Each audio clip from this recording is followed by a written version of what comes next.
It looks like Oscar De La Hoya is at it again when hating on Eddie Hearn. He tweeted to Eddie immediately after Berlanga won his 12-round unanimous decision versus Jason Quigley to shut down the idea of a Berlanga versus Munguia showdown.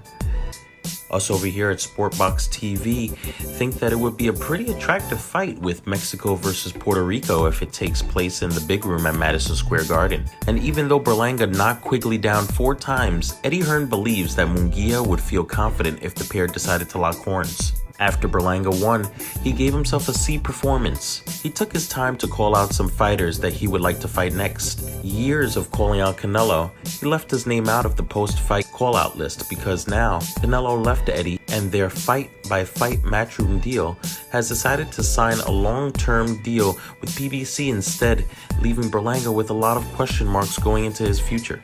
He called out Jaime Munguia instead and Gennady Golovkin, who vacated all of his middleweight titles recently and is looking more like he will retire soon. Oscar De La Hoya tweeted, "Lonesome Eddie, Top Rank will not work with you. PBC thinks you are a joke, and we all know how I feel about you." Eddie Hearn responded to that. And Eddie Hearn said, "Do you remember when you flew into NYC begging to sign Berlanga? Watch him live on DAZN Boxing tonight," with a kiss emoji. Then Oscar replied, "I do, but you promised him Canelo," with a laughing emoji. Eddie responded, "Who have you promised Ryan next?" with a peekaboo emoji.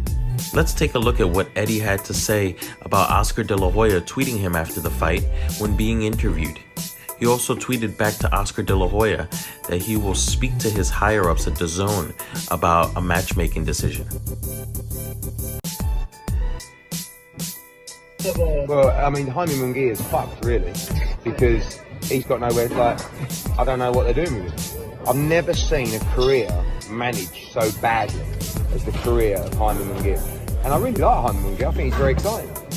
But, yeah. They need a big fight, and I think after that, I think they might think they win the Edgar Berlanga fight.